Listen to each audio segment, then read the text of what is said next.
As part of our 2015 levy referendum, $5 million was allocated to replace worn out furniture at our sites that have middle and high school learners. As we started to discuss this opportunity, we wondered how we would determine what furniture needed replacing and how we could do this in an equitable manner across all of our middle schools and high schools. We decided to hire Wold Architects to conduct a comprehensive inventory of all student furniture at our middle and high schools. As part of the inventory process, each piece of furniture was photographed and labeled in either poor, fair, or good condition. The inventory also included an assessment of the furniture to see if it supported the dynamic learning space vision.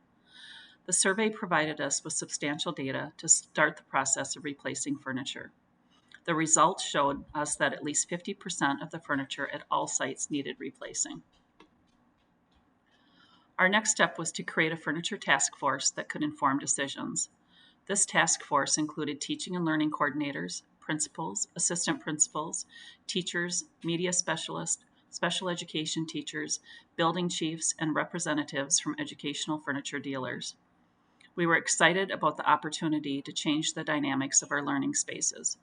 We knew a few things coming in. We wanted the furniture to support our one-to-one learning and technology initiative, and we also knew our learners. Our learners are interactive, technology literate, explorers, instant, inquirers, anytime, anywhere learners, and we wanted our learning environments to reflect, support, and encourage who they are. We toured schools in other districts and researched spatial pedagogy and read parts of a book called The Third Teacher that illuminates ways to transform teaching and learning through the design of the learning environment. The collective work of this group was a vision that would lend direction on furniture purchases as we moved forward.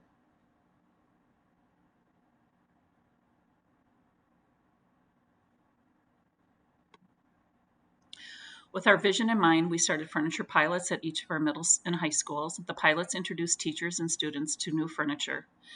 Each teacher that participated in the pilot committed to 2 learning sessions and agreed to participate in discussions and exchanges about their experiences.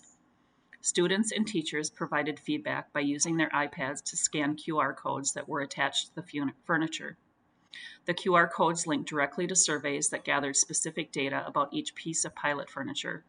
Results from the pilots were summarized in a project review and summary and helped inform our decisions as we moved into procurement. The purchasing process started with meetings with administration at each site. Together, we reviewed the results of the furniture inventories and identified the furniture that was in poor condition.